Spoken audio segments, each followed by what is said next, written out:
Hello, everybody! Live from the Xfinity Mobile Studio. This is the PHLY Eagles podcast presented by Bet365 and Ashley, Paul Wulf, EJ Smith.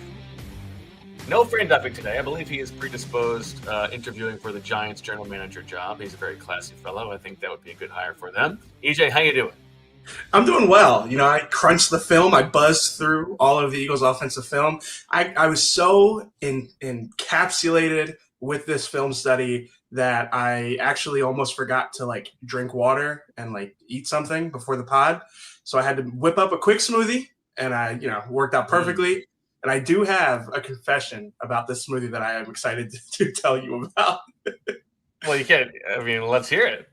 I used AI to help me make this smoothie. I didn't realize we were out of bananas, and I was on a time crunch. So I asked AI what was a good banana substitute in a smoothie. You would never guess what AI told me, and I gotta say it worked. A dead baby. It's not a good answer. There's no excuse for this, EJ. You can just look it up. It doesn't have to be through AI. It was applesauce, and it worked. It's a consistency thing. This is awful. What a terrible start to the episode. I can't believe you would do this to us on the day when we have to fill in for Fran, and we have to carry the load here. This is so bad. Well, I am out on EJ. Out. No. Do you think you're gonna make it through the show? Can we muddle through? I personally am completely waylaid. I have already lost my train of thought here for what was supposed to be a football heavy episode. All right. Well, I'm fueled up. I'm ready to talk about the Eagles offense. This is borderline turkey melt level. Why couldn't you just Google it? I mean, because I needed a quick answer. I told you I was in a hurry. But why is that quicker? Because you get the answer. I mean, I would have used if I wasn't ashamed of yourself. You should be ashamed of yourself. Would you have come up with applesauce as a banana? You are an artist, EJ. Okay, you are a part of the artistic community, and I agree. To lean into something that is so completely anti-human and anti-art, let alone the environmental impacts, and more importantly, the quality of it, the hit rate. You should hand in your artist card. You are no better than some technology slave. This is I am. I knew you would have this reaction. I can't believe this. All I'm saying is that, I'm not saying I'm an AI, I'm not a chronic AI user, but for this specific thing, it was helpful. Applesauce. I would have not said applesauce as a banana replacement.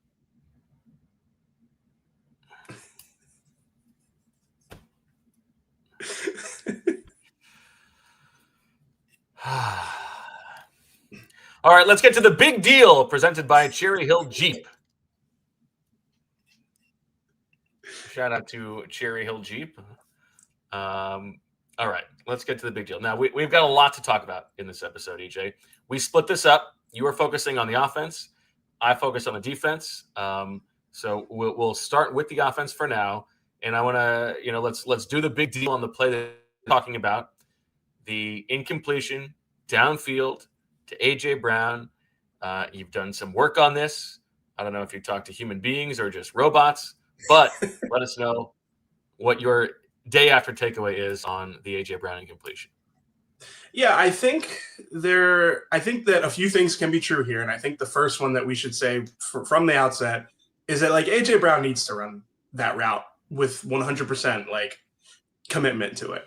I think that Fran did a nice job this morning explaining some of the context around the play and why A.J. Brown maybe did slow up on the route. But I just want to get that out of the way from the outset. Fran had a nice analogy talking to us earlier today about it's like not running out a ground ball.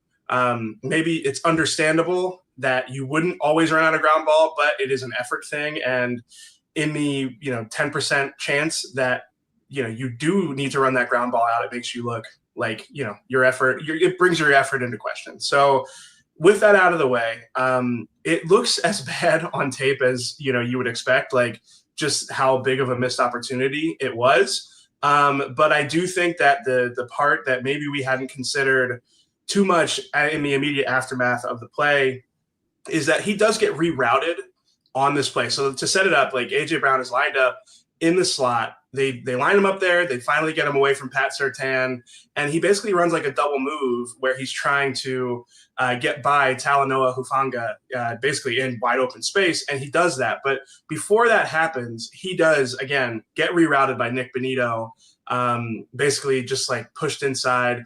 And I think that's where, like, if AJ were on the outside, if he was the lone receiver in a 3-by-1 set, you probably expect him to give up on that route even sooner because of the fact that he got rerouted and probably just doesn't think the ball is going to get to him as a result of him being off of his spot. But he has to challenge the safety because he's part of a more intricate route concept. So I think, honestly, he's probably just, working upfield as a way to occupy the safety, not expecting the ball to come to him. And as a result, like, you kind of see him look over his shoulder. And, I've seen people, let me just say, like, I've seen people who have, like, screenshotted exact moments from this play and been like, look, like, this is Jalen, he hitches or he pump fakes. I don't like operating. I mean, like, obviously, like, what Fran does is different because he's showing you, like, sequential screenshots to explain things. I really don't like when people, like, take one snapshot of a play and, like, point to it as, like, the end all be all of a play. And I do think, like, while the ball maybe comes out a tick later than you would expect from a receiver standpoint, it isn't like a glaring, like, man, the ball's out late. Like, it's a slow developing route. So because of that, I think, like, zooming out, I think that it actually was, like, indicative of a bigger issue, but sticking only with this one play. Like, I think this is the case of, like, these guys not being on the same page because they are relying on a scramble drill. This is, like, late in the down. I don't think that AJ really AJ wasn't expecting the ball to come his way. His effort reflected that. And when you, like, at the bottom line of it all is, like, AJ has to run that route. Like, he has to actually give the effort. I think you put it well. Like, he has enough plays, even in this game. There are missed blocks on screen plays, and there are just instances where you can tell that AJ is not fully committed to the thing that he's doing on the field. This was one where, like, man, they got this thing drawn up perfectly to get him a shot downfield. For him to not be running 100% on that one, it's definitely tough. It's a tough look. And it's part of a larger picture of a team that right now does not look on the field like a well-coached team. And I don't mean that, schematically. I mean, like, there are times when on offense, especially, there seem like there is some effort stuff going on. Sure. There are some undisciplined penalties and silly and procedural pre-snap penalties that we see that have hamstrung the Eagles. Then you get to the, getting to the line late stuff. Like, this is not a team you would think that it's not. Okay, the team's 4-1. Let's get that out of the way first. But if you expected a team that just won the Super Bowl to not look its best at the start of the next season, I don't think that you would have expected it to manifest in this way, where it's like the team.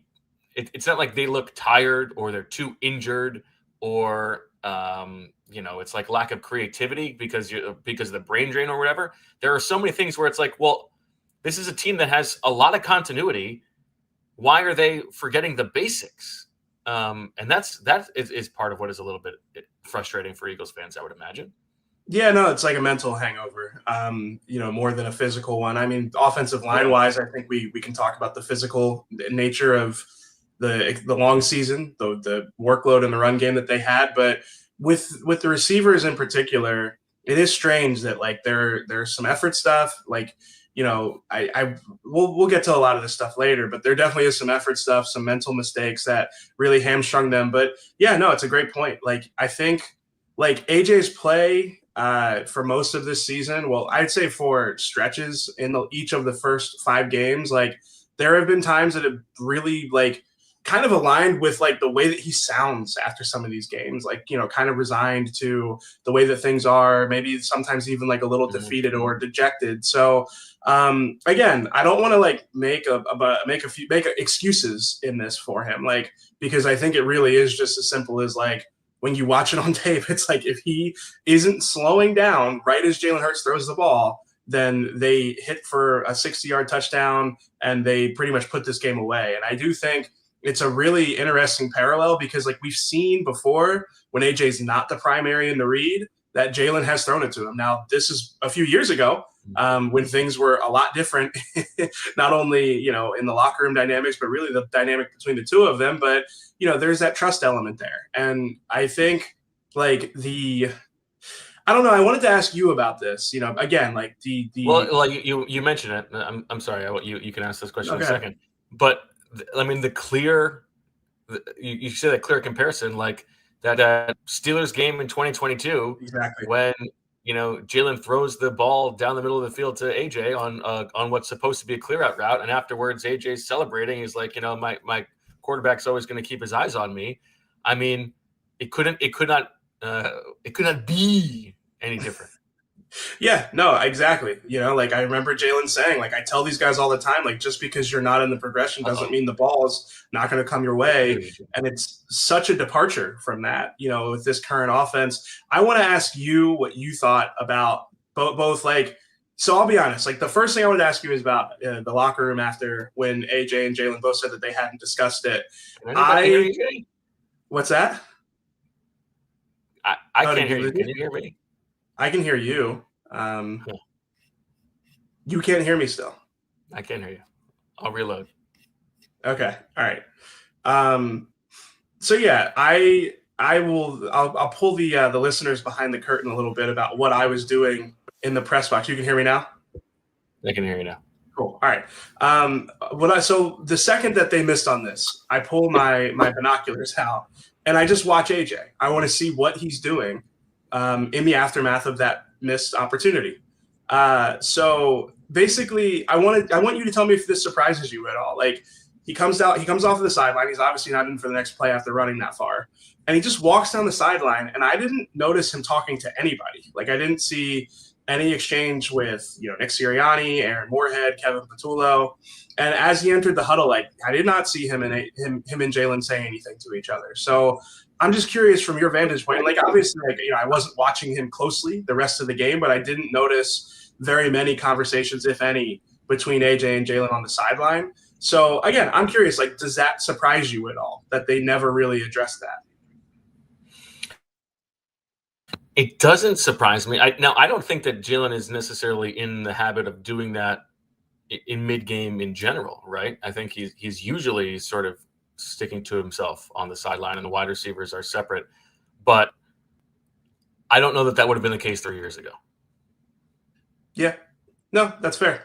I think that there is a real trust element here that is important to keep in mind. And I think this like dovetails into one of my bigger takeaways from watching the film, which is that like as the Broncos transitioned to more zone coverage looks, they actually kind of got away from blitzing and just dropped 7 or 8 guys into coverage a lot of times. What you ended up seeing a lot of the time was like the Eagles in structure offense really lacking answers for Jalen Hurts. Like there were not very many like hit the top of your drop and find somebody in rhythm because there's somebody open downfield.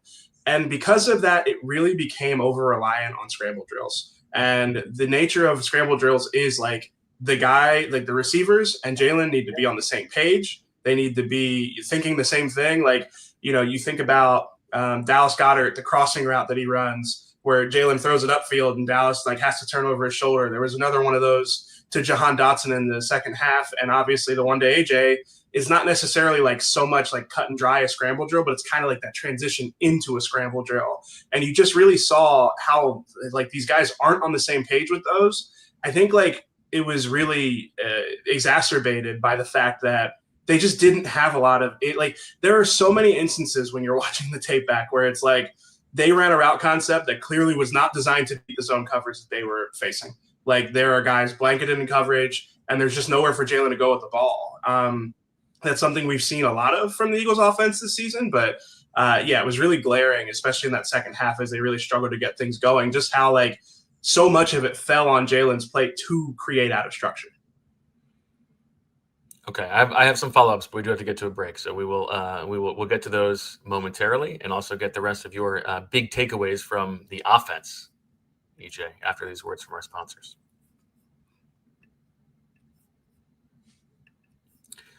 Julia's going to the game tonight, the Phillies game. We're happy for her.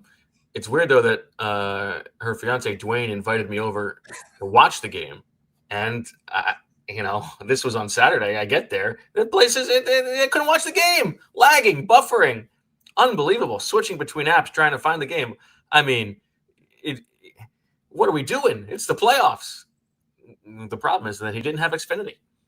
Xfinity is the ultimate sports destination. You can find the best games and your favorite teams all in one place, and the way that you watch is next level. It's the perfect fan flex. You get all the action right in your living room, plus Xfinity's best picture and sound with enhanced 4K. So clear it feels like you're in the stadium. So next game day, make sure that big fan isn't a big fail. Learn more at Xfinity.com. Xfinity, imagine that. Restrictions apply. Multi-view requires Xfinity 4K capable TV box. And if you're looking for a Jeep or Ram truck, there's only one dealership in South Jersey who has been the market leader since 1967. Our friends at cherryhilljeep.com have you covered on the best selection, but more importantly, the best prices. Right now, take advantage of 0% for 60 months on a 2025 Grand Cherokee 3-row or 0% 72 months on a 2025 Ram 1500.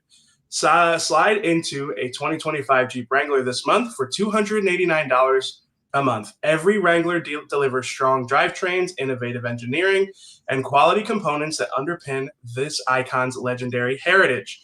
Or pull away in the most luxurious and functional SUV, the 2025 Jeep Grand Cherokee Laredo, also included in the True Zero offer.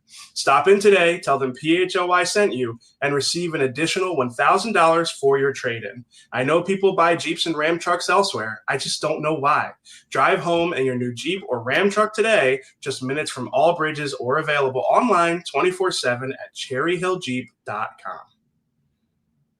All right, back on the PHLY Eagles podcast. Okay, so EJ, as you were going through that game, how did you feel about the game script and the calls that Kevin Patullo was making in context of what was happening in the game? Yeah, I actually, if I'm being honest, I didn't come away feeling terrible about like the way that Kevin Patullo managed the game. I know that Saquon Barkley's carries are a big conversation, and I understand that to a certain degree, but it's like, I think that like those arguments need to consider that like the Eagles run game has been really, really unreliable this season. And I think like, especially if you're asking me like, okay, the Eagles are, they just went 3 and out. The defense just gave up a touchdown and like they need to get on the field and they just need to like kill some clock right now.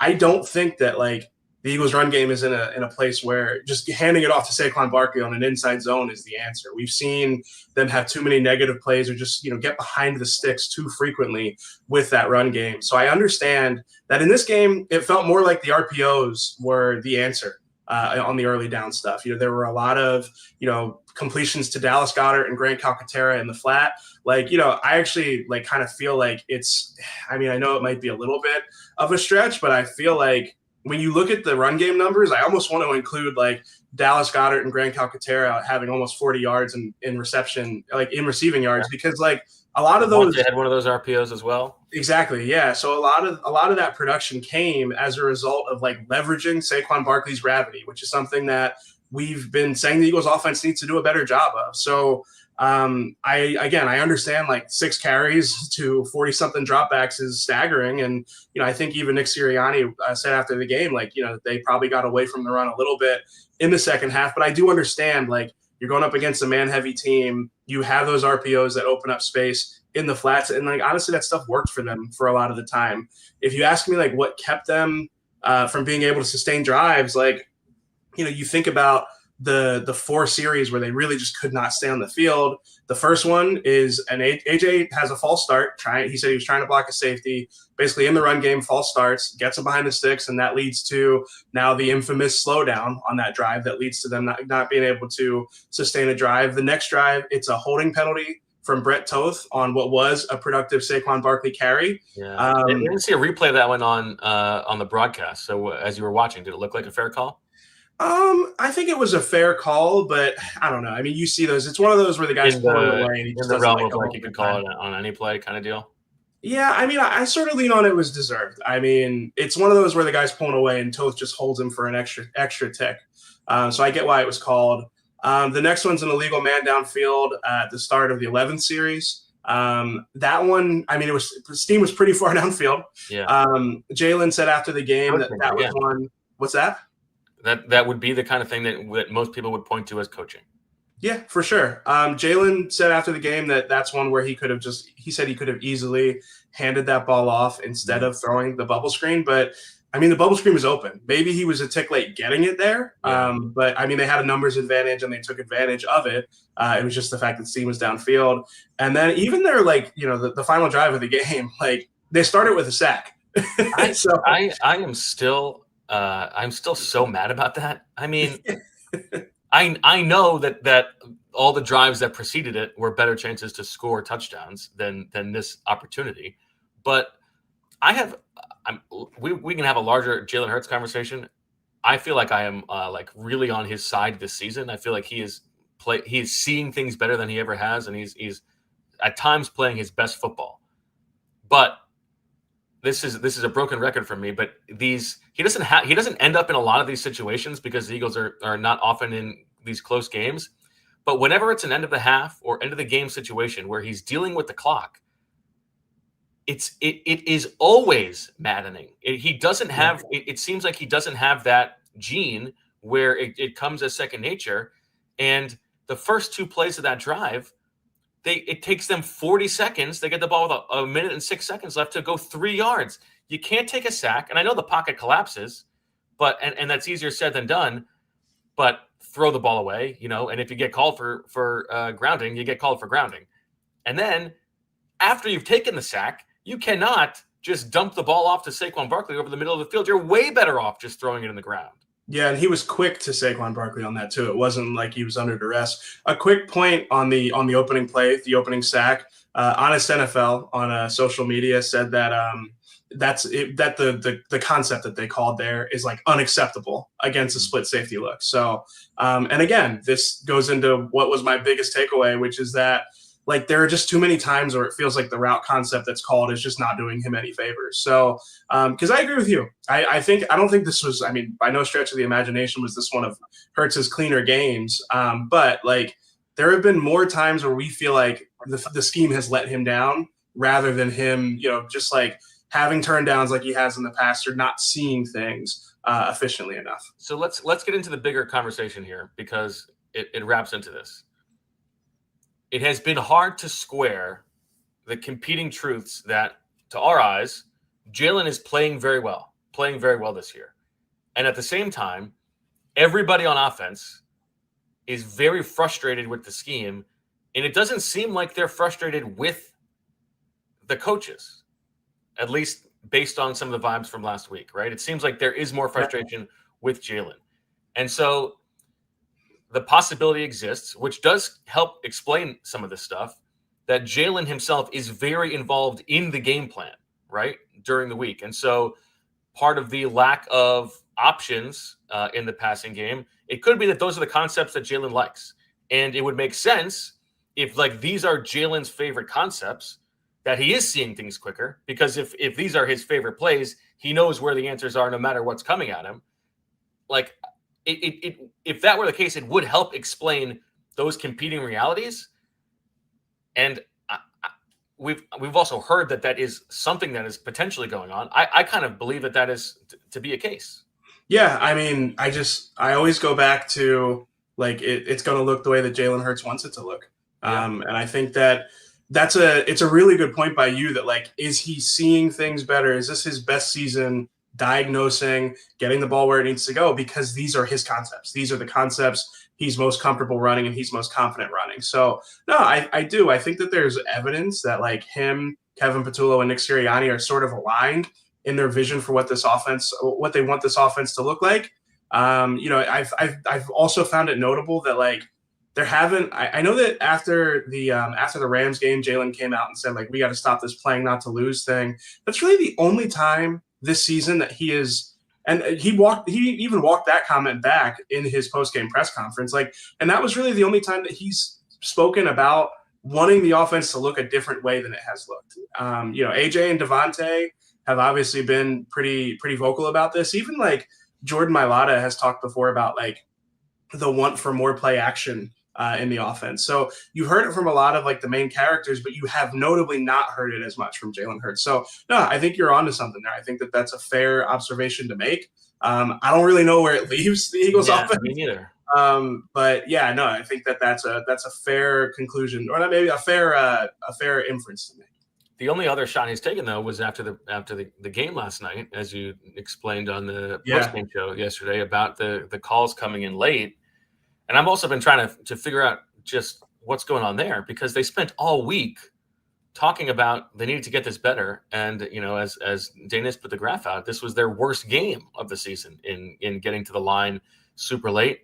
And so, I mean, the explanations that are possible here are it takes Kevin Patullo too long to decide what play he's going to call. There's an actual kink in the flow, the information flow. Does somebody have to? Does Kevin Patullo have to run his play call decision by Nick Sirianni or Jalen Hurts? Like, is there somebody else who has to approve it? Is there somebody else along the line that's making it take longer, or is it Jalen Hurts not going quick enough once he gets the call? I mean, it can only be one of those three things, right? I mean, it could be multiple of those things, and I think that's something that like Nick Sirianni has talked about, is that it's not just one thing. I do think that there's something to that, though. I think that operationally there's something that is like, I mean, it's not like it's an aberration at this point. It's been very consistent through the season, and I understand like some people might be fatigued with like us parsing something that Jalen said in a press conference, but the reality is like I've been listening to Jalen do press conferences for 5 years now, or however long it's been. I think it's been 5 years. He is somebody who's very like he's very intentional with the words that he uses. He is like if he, let me put it this way, like it's not an accident that Jalen takes a long pause and then does not answer that question yes or no. You can attribute too much meaning to it, but you also would it's not wise to just hand wave it and be like, oh, whatever. He was just, thinking about his answer. Like, he said, maybe that's what's going on. Is that maybe that's what's going on is he's using that power pause as part of the play calling. He's like, ooh, I don't like this play call. I'm just going to be silent for 8 seconds. Yeah. But no, I mean, he inferred that something is going on with the operation and that it's his responsibility to make it work anyway. So yeah, no, I mean, and it's the type of thing, like, I don't know if you watch back the illegal shift penalty on Saquon. That's another thing I had in my notes here. Like, they got to the line with like 16 seconds left. It was really that Jahan Dotson wasn't set for a few seconds thereafter. Like the rest of the Eagles offense is set, and Jahan Dotson is sort of like looking back and forth with the ref, and he just has like one last, inch up toward the line of scrimmage as Saquon starts his motion. So I don't know. To me, it's like, I guess all of these things can play a factor into it. If they're to the line 3 seconds earlier, then they probably can get Jahan Dotson set before the motion, or Saquon Barkley could get set after running the exit and return motion that he runs. So I think there are a lot of different ways that it could have been avoided. But I'll be honest with you, like my biggest takeaway was like Dotson has to be set there. Like Dotson can't be like, going back and forth with the ref. But to your point, that goes back to coaching, because that goes back to like communicating with the wide receivers. Like, if Saquon's got this exit motion and there's a chance he's returning to be part of the protection, everyone just needs to be set. Like when you get to the line, there's not time to be like going back and forth with the official. So, and you saw the rest of the guys do it. So I think that, I don't know, I sort of left that one thinking it was a little bit more like an individual mental error rather than the operation, which is what those guys alluded to. Yeah, I mean, it's like Friends breaks into the running game last week, where every play it's something different, but that's sloppy. Yeah. All right, time for another break. We'll get the rest of EJ's offensive takeaways after this, and then we'll talk about the defense, because I believe the defense is getting off a little bit too easy after yesterday, and I watched the film today, and I feel even stronger about that.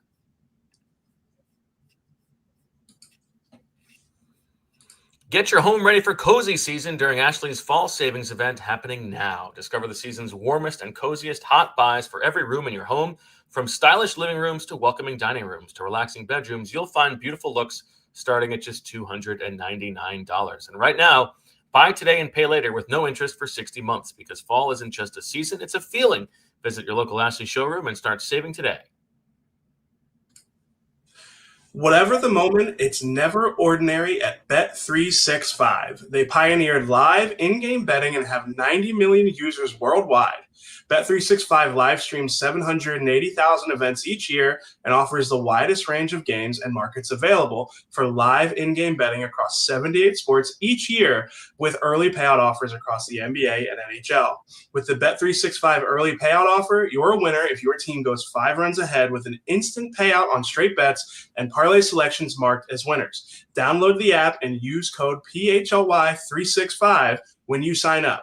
New customers can now also get $150 in bonus bets when you bet $5, win or lose. Sign up, use the code PHLY365, deposit $10, and place a bet for $5 to get $150 in bonus bets, again, win or lose. Bonus bets can also be used on the spread totals, player props, futures, and more. Whatever the moment, it's never ordinary at Bet365. Must be 21 or over and physically located in Pennsylvania. If you or someone you know has a gambling problem and wants help, call 1-800-GAMBLER. Get your home ready for cozy season during Ashley's fall savings event happening now. Discover the season's warmest and coziest hot buys for every room in your home, from stylish living rooms to welcoming dining rooms to relaxing bedrooms. You'll find beautiful looks starting at just $299. And right now, buy today and pay later with no interest for 60 months, because fall isn't just a season, it's a feeling. Visit your local Ashley showroom and start saving today. All right, back on the PHLY Eagles podcast. What of your offensive takeaways have we not hit yet, AJ? Okay, let me pull them up here. So first and foremost, we kind of hit on it earlier, but it was like staggering how the Broncos just like, I actually think it's like more of an indictment on like their first half plan of like, oh, it's like what we do is play man coverage and blitz, so we're just going to keep doing that. Like, you know, the big completion to Devontae Smith early in the game, like they're in cover one robber, and I just like don't really know why you would be in cover one robber on like 3rd and 17. Like maybe like, okay, we're gonna force a turnover, like we're gonna steal like a backside dig or something. But because the Eagles were setting up that tendency all season long. We're only gonna run the ball here. It's gonna run down for it. Yeah, it's just like why? Like it's just like it's actually like really funny to watch it back on film. But again, they sort of evolved over the game. It seemed like maybe the plan B was like, okay, like if they start to gash us in the pass game through, you know, in man coverage, then we will lean on zone coverage instead. They had a lot of instances where they had like the double mug look, where they're just got all these guys up on the line of scrimmage and they just drop out of it. And I think we have a graphic on like the 4-man rush, the amount of pressure the Eagles were allowing on a 4-man rush. A lot of those did come against like pressure looks that the Broncos dropped out of. And then Daniz had a stat that I thought was really eye-opening. The Eagles' EPA per dropback against man coverage was 0.38 yesterday, and against zone it was negative 0.31. So, you know, we've heard the Eagles' skill players talk. This graphic is for the defense. We'll get to that one later. Go ahead. Oh, sorry about that. It was just like we've heard these guys talk about the fact that like they're going to keep getting zone looks until they can prove that they can beat them. But I think that was a big reason for the struggles in the second half. But the other thing is like Jalen Hurts was sacked 6 times in this game, and I know that some people are talking about like the protection. To me, like, I mean, a few of those sacks were like him running out of bounds behind the line of scrimmage. Right. And a lot. First of all, what is he doing? But yeah. It is bizarre. It's like, why not just throw that away? Like, I imagine there's a coaching. The first one I actually thought that he got like a half a yard. I thought they had a bad spot on that one. Yeah, I don't know. The second one, yes, like just throw the ball away. Yeah, but overwhelmingly, like the sacks are hard to place at the feet of the offensive lineman almost across the board because, I mean, he averaged 3.09 seconds time to throw, which is the second highest of the season. And generally, like, you know, like the sacks were a product of like nothing being open downfield and Jalen trying again to lean on those scramble drills. So I actually thought, at least in the pass game, that the offensive line had a pretty good day. In the run game, I had Cam Jurgens' name in my notes a few times for blown up runs, especially there was one late in the game where he just gets completely walked back into the backfield and it kind of blows up an outside zone run. I'll be honest, like the Saquon illegal shift penalty, like was kind of the tip of the iceberg for what I thought was a sneakily bad Jahan Dotson game. Yeah, like I had him in my notes a few times here. So yeah, like they targeted him on the stutter and go against man. This is I think it was probably the second quarter where he doesn't get his feet in bounds. Like, and then he convinces Nick to throw the challenge, even though he clearly was not in bounds. Yeah, that one was tough. And then I had him here. Oh, the scramble drill where they turn upfield. Or he turns upfield and like it's again like him and Jalen aren't on the same page. That's hard to like completely blame on Jahan Dotson, but like again, just a missed opportunity there. And then on the 3rd and 6, they had the 2-yard completion to Devontae Smith in the fourth quarter. Like the Broncos sent a slot blitz, and Jahan Dotson has like one of those classic like everybody's moving but he's not moving. And it's just like, oh no, I didn't realize that guy was coming off of the edge here. So and that was literally the play before he doesn't get set for the illegal shift. So definitely just a tough game for Jahan Dotson. I don't want, I know it's like not the headline of the game, but I did take note of a few things. Toth? Did you have any notes on Brett Toth? Honestly, not too many. I mean, the holding penalty, and then yeah, I had one other note on Toth. This is the third series of the game. It was a Saquon run. I think it was a 4-yard run. And I just noticed that Cam Jurgens got like walked back into the exchange. And I wondered if it was because Toth didn't help him enough on the combo block, but I'm not sure. Okay. Yeah, I mean, listen, I think the macro here is like this is not a team that that on the whole of the season deserves to be 5-0. And so yes, like if a bunch of those little referee decisions or other little plays in the game go the other way, the Eagles probably win that game.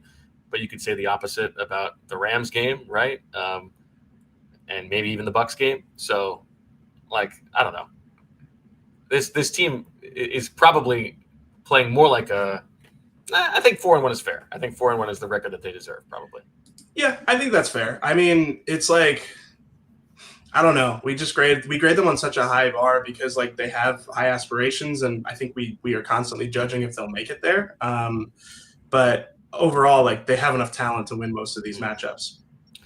All right, EJ, we have Mason in the chat says we are too negative. We're only talking about negative stuff. So what on offense did you like? I like the amount of RPOs that they ran. We were calling for them, and I think that. I mean, I thought Kevin Patullo actually called a pretty good game. I think so too. Yeah, Why? so I have not rewatched yet.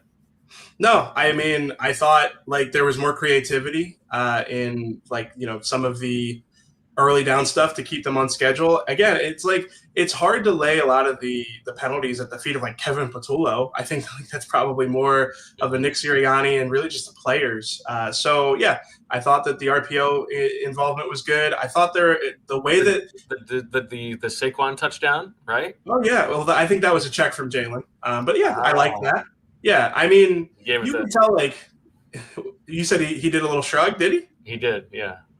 Yeah, I mean, no, I thought that was like a perfect. I mean, obviously, Mina Kimes coined that, but but yeah, no, I thought it was just a good example of like this is man coverage, and we can take advantage of our matchup. Like we can take advantage of Saquon Barkley being matched up with Alex Singleton.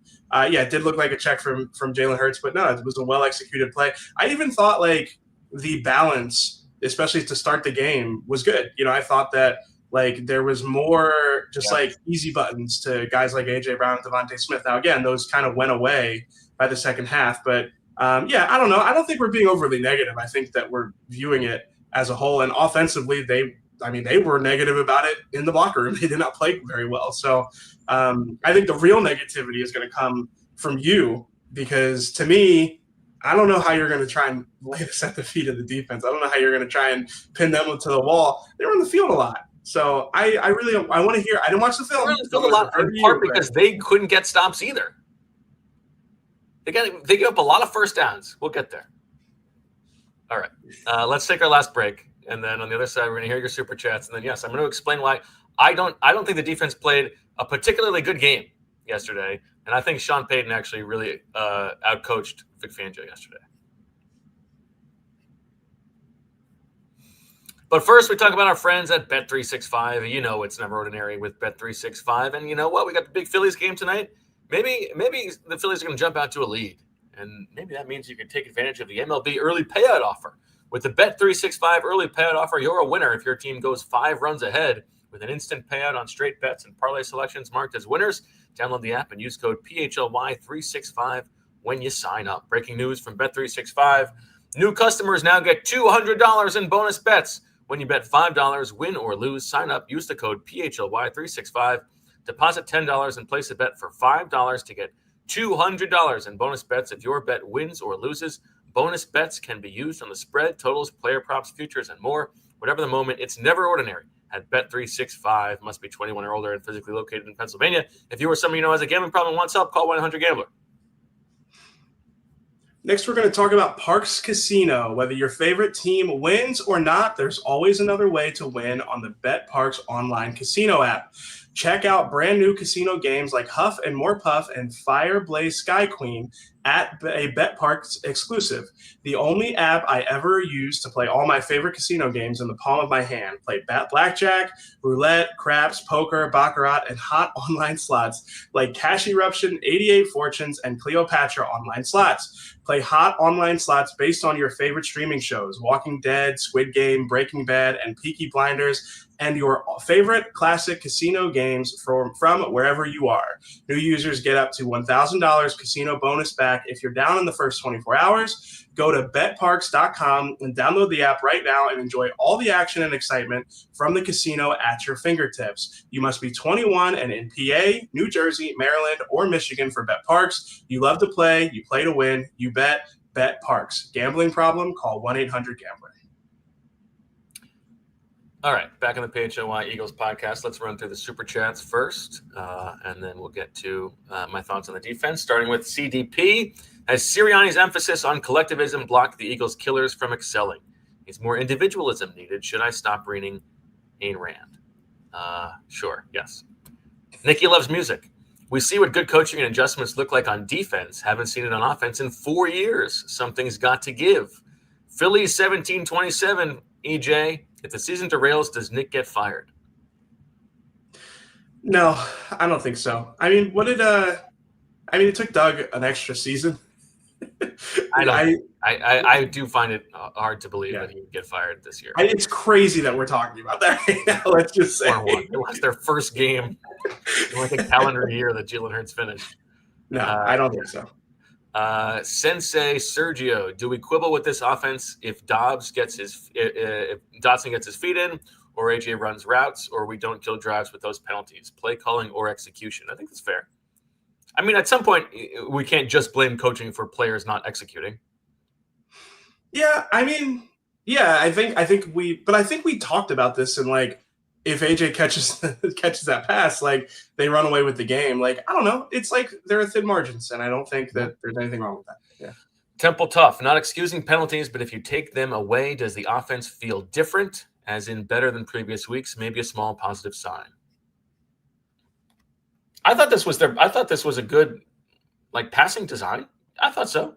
Yeah, I mean, like I said, I think there were some encouraging moments. They still are worryingly like prone to just having a stretch of 3 and outs in the worst possible time. They have to figure that out. But that's more of a function of the run game and again the penalties against the Broncos. So Yeah. All right. Let's get to the defense. All right, Julia, flash up the success rate graphic here. These are the worst defensive performances for the Eagles by success rate since Vic Fangio got here. So the worst of those was week 1 this year against Dallas at 49.2%. And what you see on there is 2 of the games from the start of last season, right? That Falcons game and the Bucs game. We all remember those games. And then you also see 3 games from this year. And coming in at the 6th worst performance is yesterday's game against the Broncos, where it was just a 53.2 defensive success rate. Yesterday's game, EJ, the scoreboard was lying about how well the Eagles defense was playing yesterday. They gave up a lot of successful plays. Sean Payton had a good plan coming in yesterday, and Bo Nix let him down a couple times. But here's how let's just run through their drives, okay? First drive of the game ends on a Courtland Sutton drop. It's a good throw by Bo Nix. Courtland Sutton gets behind Devontae Smith. It's that diving play down the sideline, and he misses him. And that play, by the way, there are 3 guys wide open for Bo Nix to throw to, and he chooses the one who's the least wide open in Courtland Sutton, but still makes a good throw. So that and if that ball is completed, they're in scoring territory. They probably get a field goal or something like that. Second drive, they go 32 yards and get a field goal. Third drive, and this is like indicative of what I'm talking about. This is the drive that ends on the Zadarius Smith sack. But you know what happens on the play right before that on second and long? Bo Nix sails a should-be touchdown to Trent Sherfield, who gets behind Keely Ringo and Zack Baun, and Bo Nix overthrows it. Should have been a touchdown, and they're already at like the 35-yard line, and then the sack comes from Zadarius Smith, puts them out of field goal range, and they have to punt. That's a 7-point swing. They should have had 10 points. And if that had been Jalen Hurts, we would be talking about that's exact. Now I'm not comparing Nix to Hurts, but I'm saying we would be pricing that into the score of the game. It's the same thing as the A.J. Brown thing. If A.J. Brown stops running, if Bo Nix doesn't sail Trent Sherfield, they've got 10 points. Fourth drive, they did a good job. They gave up a first down, but then Azeez Ojulari had like probably the only good individual 4-man rush I saw all day long. Like we'll get to the pass rush, but this is a very good Broncos offensive line, but the pass rush is a real problem right now. I mean, the Zadarius Smith sack comes. It's a nice game they play with Jalen Carter picking off his man, and Zadarius Smith explodes inside. But like in terms of just like lining up one-on-one against your guy, this Ojulari rush was like the only good one all day long. Fifth drive, which is at the end of the first half. Nix misses a throw on second and medium. It's like a check down to Tyler Beatty, I think, that would have set up third and short. That one you sort of price in. That's not a terrible miss, but that they could have kept the ball going. They had already moved the ball a little bit. Sixth drive is the end of the half, and that's the one where they actually Eagles got lucky that they picked up that pass interference on Ringo down the field. Do you think it was lucky, or do you think that it was? I thought it was the right call, but I feel like it's lucky that it actually got picked up. Okay, yeah. You know what I mean? And then from then on, the last 4 drives of the game, the Broncos get exactly what they want. Oh no, I'm sorry. There's one more here where they don't score, which is they get into field goal range, and then that grounding happens. The grounding that they did call on Bo Nix. So that one pulls them out of field goal range, but they were into field goal range. And then the next one is they get a touchdown. The next one they get a touchdown, and then the next one they go all the way down into the Eagles' red zone until the final field goal. So this was not a dominant defensive performance. And I got to tell you, EJ, I stand even more firmly about what I thought after the game. Quinyon Mitchell, I'm sorry. You can be in tight coverage. That's fine. He's going one-on-one against Courtland Sutton. Courtland Sutton had a very big day, and there were 3 plays in this game where they were like gotta have it moments. 2 in particular, where Quinyon Mitchell is the one at fault. There's the third and long, the 3rd and 16, where Courtland Sutton. This is a good throw by Bo Nix. He comes inside, and Quinyon slips. He slips, and then Blankenship misses the tackle, and they go down to the 11-yard line and score a touchdown on the next play. That's a bad job by Quinyon. That ball has to come out quick, there are only so many places it can go, and I think he needed to do better there. And then he slips. It's not like he had poor technique. It's not like, it's just he slips. So I don't know. I guess like my counterpoint is just like, what do you like? Well, but last week we're talking about this guy as maybe he's the best corner in football. Yeah, but it's even the best quarterback slip. I mean, Surtain got beat by AJ a couple of times. And it's just the nature of good offense will beat good defense sometimes. Okay. Well, but I mean, this was, and then the next one, the other one, the 3rd and 11 or whatever, where the Eagles send a blitz. He got beat on this play. They Courtland Sutton is lined up tight to the formation. He's got the whole sideline to work with. So Quinyon is lined up to his outside because he knows he needs to have outside leverage. And then Courtland Sutton gives him a little move inside, and Quinyon turns, like half turns, and then all of a sudden Courtland Sutton goes to the outside, and it looks like tight coverage because Bo Nix sort of floats this ball, but it's wide open. Like he loses that rep. And there were a couple other plays that he lost. Quinyon Mitchell is a very good player. I'm not, he's allowed to have a game that's not his best game, but I didn't think he had a particularly good game in this game. And I actually didn't think, Zack Baun played up to his level in this game. I'm telling you, I came into this game, I came into watching it today being like, okay, maybe I was too harsh yesterday. And I felt even more the opposite. Like, I thought Sean Payton had a really good design. And I knew he knew exactly what was coming a lot of the time.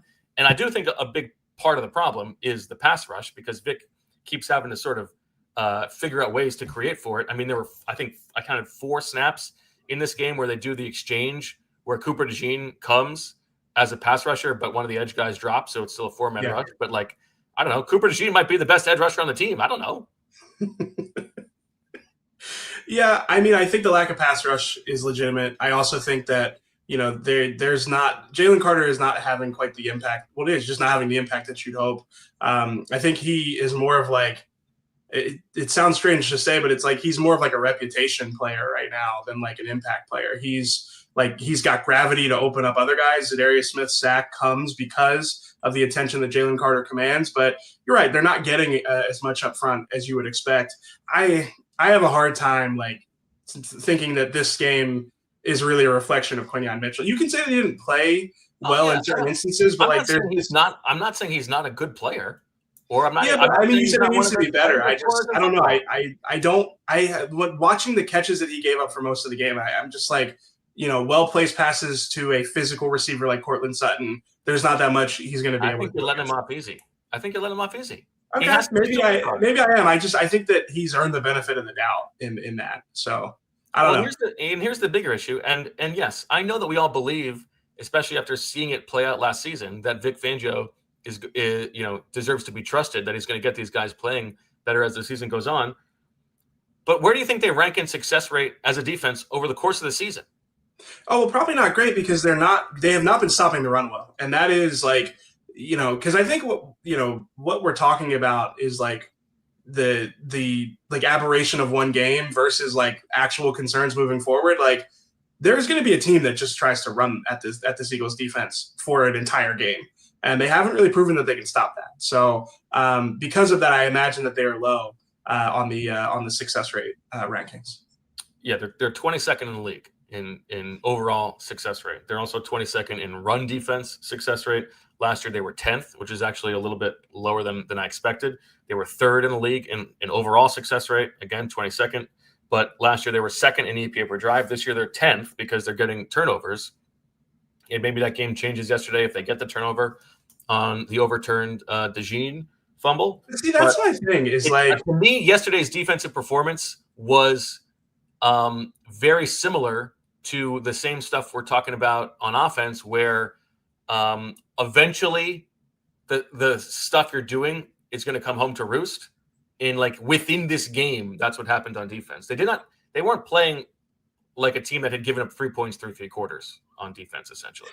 Yeah, I don't know. I 5 Bo Nix missed throws or drops.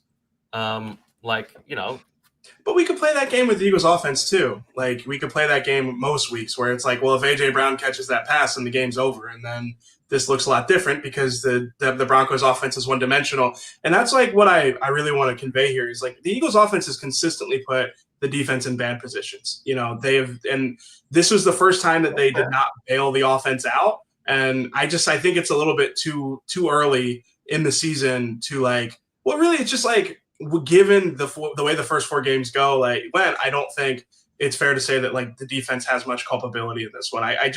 They were on the field for 70 plays. You know, the Broncos doubled their time of possession in the second half. They were on the field for 70 plays though, in part because they were giving up like. Yeah, but they also getting 3 outs. They also again the Broncos doubled the Eagles' time of possession in the second half, and that's. Like, I know that it's not hot. Like, I think the broadcast mentioned that, like, oh, you know, it's a warm day. It was like 84. But I just think it doesn't matter if it's hot. At some point, it's just like they were on the field a lot in the second half. So, I mean, they held the Broncos to 6 of 7 punts, for a stretch in the second half before being on the field a lot. And again, I think that there's also an element. I only watched a couple of those final drives back of the defense, but the thing that stood out to me is how often, like, the Broncos wide receivers had just out leveraged the Eagles that secondary. There were just times where it felt like Sean Payton did do a good job scheming guys open, whether it was with crossing routes, like, you know, there was I actually think it was an incompletion, but I wrote it down anyway because there was a crosshair. It was like a 3-level flood concept, and like Jihaad, Campbell, and Cooper DeJean are both chasing after somebody, and it just felt like there were too many of those instances. And yeah, they have not been good against the run in a way that I think is actually mildly concerning going into this next phase of the season. So I don't really think that I'm still not buying it. Again, you watch the tape, so I'll have to defer to you a little bit here, but I'm still not buying that the defense had like a real like high stake and responsibility when they held a team to, 21 points. But I hear you. I know that there were other opportunities there. Yeah, no, listen, there's a difference here between projecting and just talking about this game in particular. But yeah, I did not think that they played a particularly good game here. We're talking about the difference between like a well-coached offense. This did look like a very well-coached offense. You know, they're presenting different problems. They have different answers. I don't think, I was a little bit more impressed with Bo Nix on the rewatch than I was live. But I don't think he's particularly. Well, were you more impressed with like the final 2 drives or the game as a whole? Because that's the thing about this, though, is like for like 3 quarters, like you could have made an argument like that this Eagles defense was like proving that it's the best defense in football. Just maybe not like the little like, oh, well, what if? Yeah, but the numbers didn't bear that out.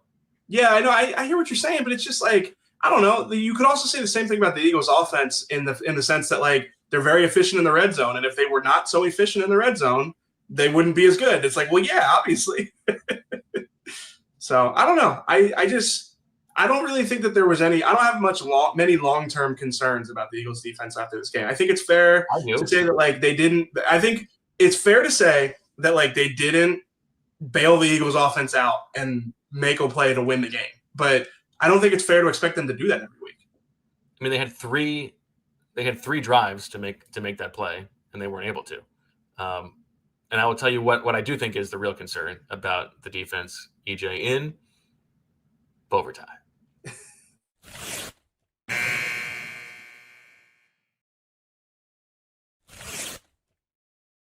So let's flash up that other graphic, Julia, about the 4-man pass rush, because this is less about how are the Eagles going to solve this, and more about this is such a different kind of Eagles defense than we are used to seeing. So this is the past decade where the Eagles rank in quarterback hits only from 4-man rushes. And obviously this is not perfect because it's a volume stat and it's not just based on dropbacks, but we're used to the Eagles, Howie Roseman building this team around a fierce 4-man rush up front. They're rotating guys. They don't have to blitz a lot, and they're going to get after the quarterback. And there's 1 year in the preceding 9 years when they were outside the top 10 in this, and that's 2021. You see they ranked first a couple times, even 9th last year with Vic Fangio, and right now they're 25th in this, and they're just, they're not getting home. You can see that Vic Fangio is worried about this, given all the things he's doing to try to manufacture pass rush, and I don't know that this is getting solved, especially if Jalen Carter is going to continue to be obviously hampered. Yeah, I don't know. It's like, to me, the thing that just keeps bouncing around in my head is like, this team's not built to like be in these types of games, like in a way that we're not used to. They're not really like, this is a team that is built to win games 31-27, 31-21. I don't know. They're young on defense. They're talented on defense. And to your point, like the 4-man rush thing, like it just feels like they have a trade to make there more than anything else. But I don't know. I think like the more and more I think about it, the more I disagree with you on like the defense being the thing. So no, I mean, yeah, like I didn't watch the tape back, but like I don't know. I have a hard time. But I did watch it. I guess here's the thing. Of the Bucs game. This is probably why we disagree on it. Is because I watched the offensive tape and I'm like, man, these guys really did not do that. They just kept shooting themselves in the foot. They did not take control of the game. And like on the flip side, you watch the defense. So I bet you if we watched the inverse, we would probably have a little bit more common ground. What was the opposite of the Bucs game? The Bucs game, they down in, down out, they were very good, but they gave up a couple explosive plays. They didn't give up explosive plays in this game, but they were getting drip-drabbed down the field.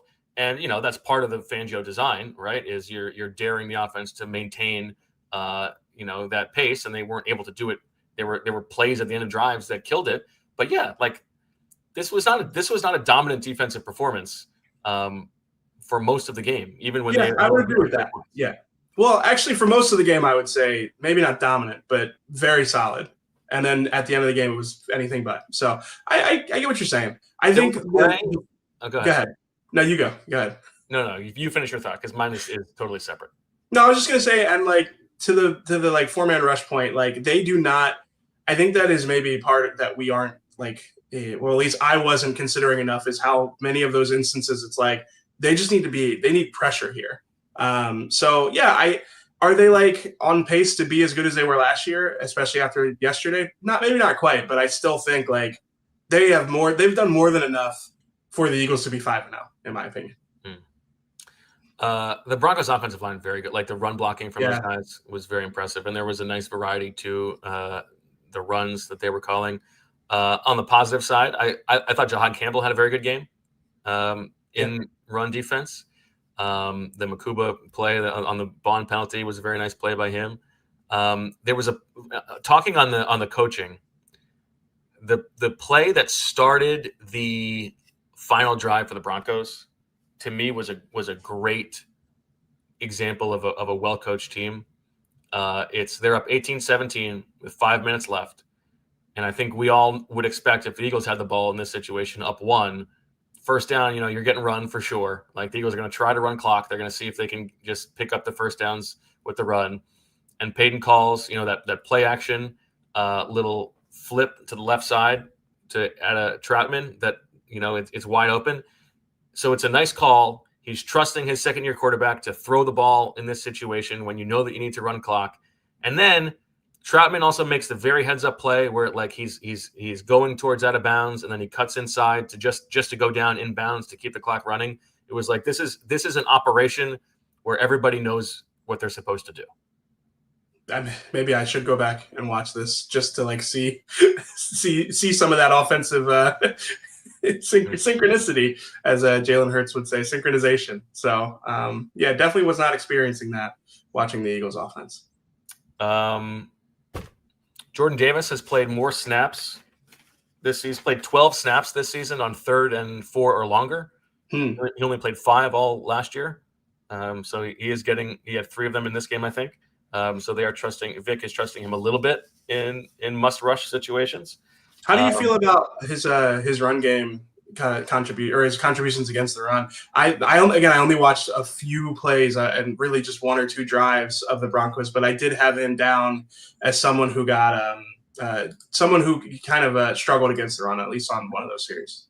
This was a little bit more of the flash play, bad play variety. Okay, yeah. And I do want the other guys get paid too and all that, and this is a good. Yeah, it's a good front. Yeah, there were a couple plays in particular where I don't remember seeing both Carter and Jordan Davis get moved off the ball at the same time on the same play. I think there were 2 or 3 of those where I was like, ooh, that's got on J.K. Dobbins' 13-yard run. It was a 2nd and 4 late in the game. Carter gets double teamed, and then what stood out to me is that Davis, Garrett Bowles, like seals him off, and like he does it from like an out leveraged position. Like he has to like get across Jordan Davis's face and then seal him off. It's a really tough block, and he just did it perfectly and basically just spring Dobbins for a 13-yard run. And yeah, like Carter gets double teamed there, gets blown off the ball. It's easier to understand Carter's Carter losing that than Davis letting somebody beat him with quickness and then power on the other side of it. So again, that was just one play. So I definitely defer to you, but it sounds like you saw a lot of the same stuff. A couple other things, just leftovers in the notes, and then I have one thing that I want to throw by you that I've been thinking. Yeah, I have a question for you too. So where was I? Sorry. There were a couple other missed calls in this game. I mean, if we're just throwing missed calls on there was that one run wide to the right where Cooper DeJean is in the backfield and is very clearly held. Let me if I can find it, but that was a bad missed call. And then there was a third play that should have been grounding on Bo Nix early in the first half when he's rolling left and just throws it to absolutely nobody and doesn't get it to the line of scrimmage. Like the grounding rules do make me very mad. To me, like, I just can't believe that their explanation for the one was like, yeah, the audio equipment wasn't working. Yeah. Just it's just like conspiracy theory fodder. It's just in a very acute way. So I don't know. Okay, you ask me your question while I look and see if I have any other leftovers, and then I'll tell you. Okay, I've got one quick one and then one that probably warrants a discussion. So the Eagles have that toss play to Saquon Barkley. It's like the same side toss out of like Fran's favorite. Well, I guess it's really my favorite, the YY formation. And then the next play, they like run a play action fake off of the toss. So I want to know, like, you didn't watch it, but like, again, they run the toss, and then the next play, it's like, all right, we're going to fake it. To me, it feels a little Mickey Mouse. It's a little bit like... Can you do it right away? Like, yeah, it's like, it almost felt like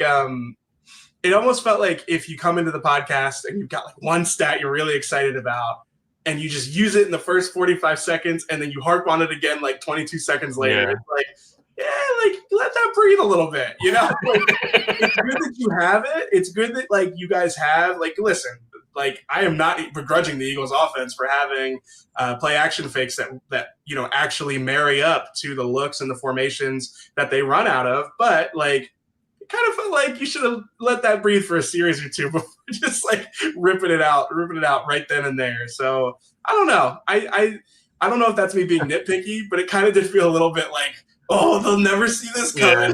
Yeah. Travis in the chat says they said the same thing live. It's like, oh, the fake already. Yeah, exactly. It's just like, let it breathe just for a few plays. My bigger question for you is, are you, after watching the defense and being the one who is concerned about the Eagles defense? Well, hold on. You're not. I'm saying they didn't play that great yesterday. That's what I'm saying. You said this is the Sean Desai experience all over again. Okay, I see what you're doing. That's fine. But as someone who has maybe some concern about the defense, are you more concerned about the Eagles' run game or the defense? It's a good question.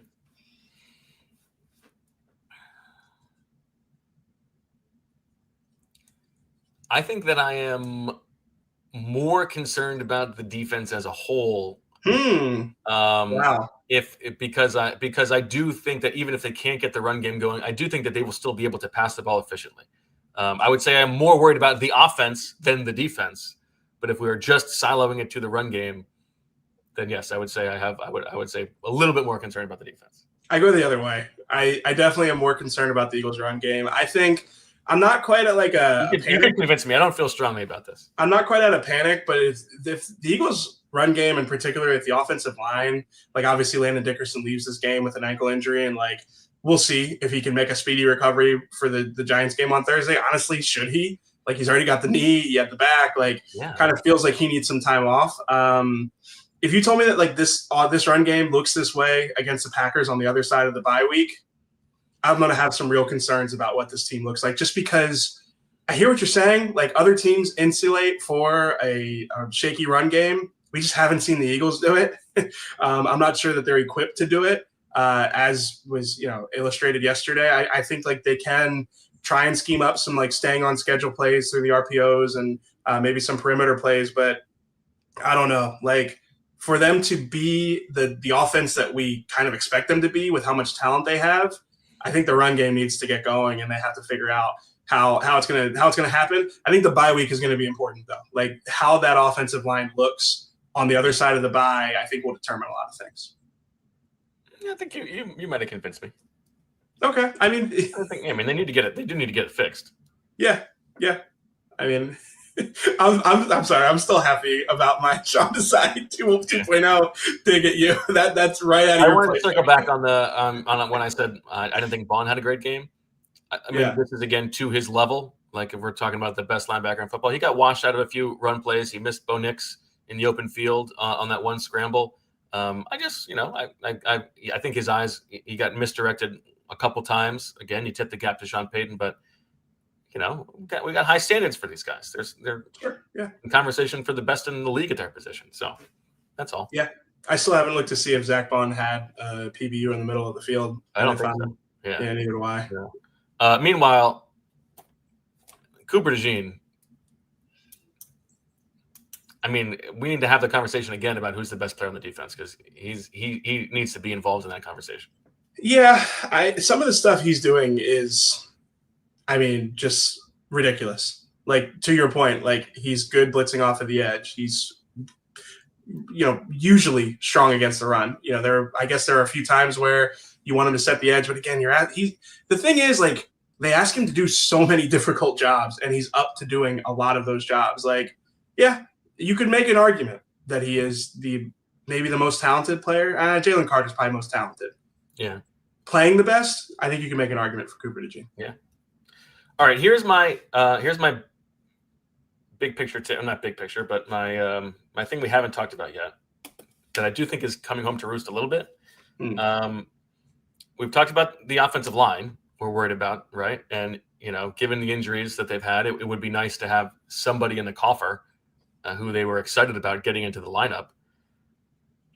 I go back to the trade down they made in the third round this year. They moved down 5 spots to pick up a 2026 fifth-round pick. And in that, they lose the 2 offensive linemen who they were thinking of potentially drafting at that spot, both Charles Grant and Caleb Rogers, who both got drafted by the Raiders, which is, I think, why the Eagles didn't think that they were both going to get drafted. So then the Eagles parachute down, and they draft Ty Robinson. Ty Robinson, whose reason for drafting him is that this guy's going to help us early. He's 24 years old. He's ready to get on the field. He played 1 snap yesterday. Can't get on the field.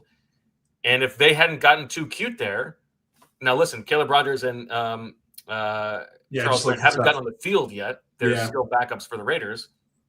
But if you believed in the players and you get them with Jeff Stoutland, you think that you'd be happy to have them playing when Steen or Dickerson goes down. I think that decision, like you're already seeing it come home to roost. I mean, listen, this is a real nitpick. We're 74 minutes into the show, but I think this is one that actually really hurts them because they need some exciting depth on the offensive line, and they had one there, and they got a little too cute there.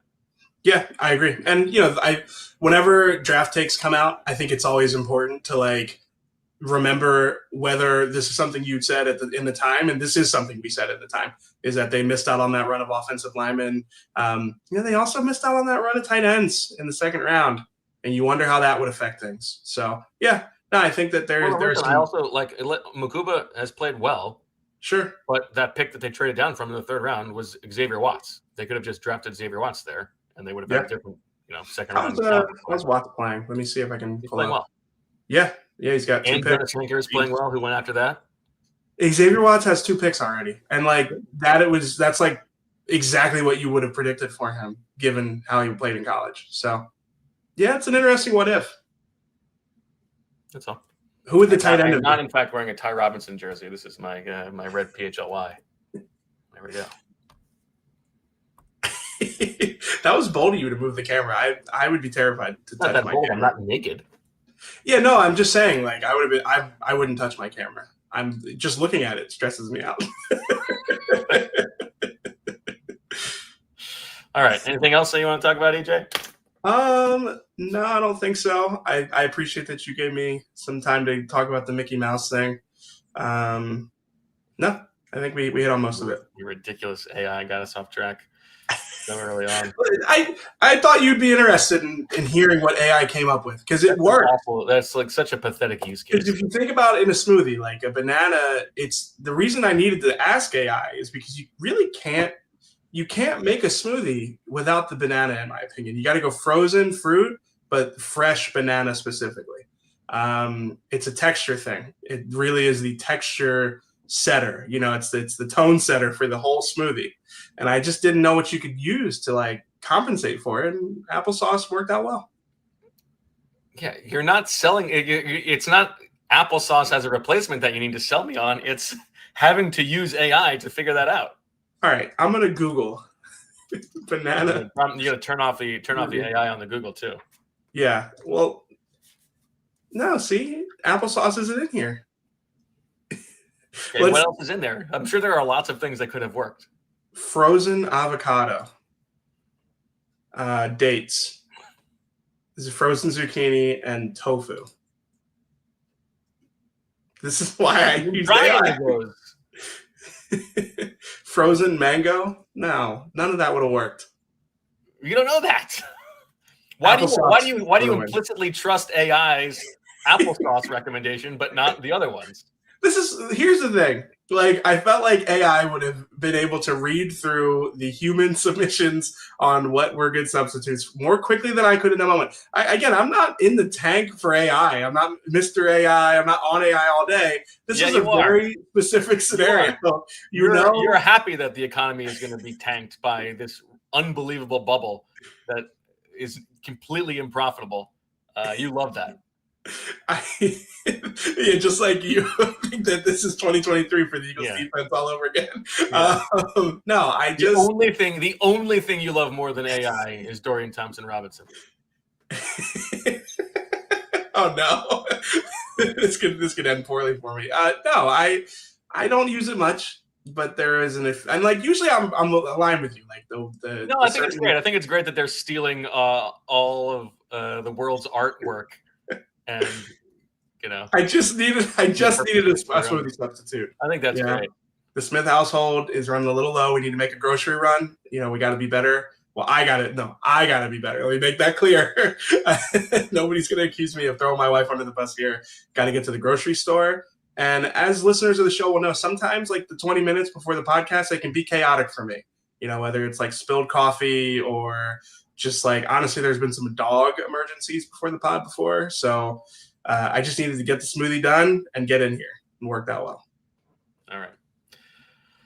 Well, that'll do it for the PHLY Eagles podcast. Make sure you like the video, everybody.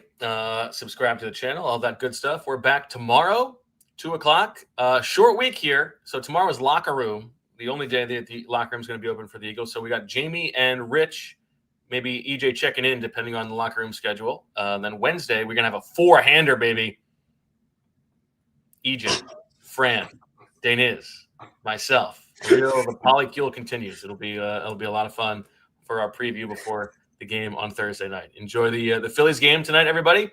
Thank you, EJ. Enjoy it. Yeah. Thank you, Julia. Thank you, Fran, in the chat. We'll talk to you tomorrow at 2:00. And as always, we love you. We all silly like the mayor.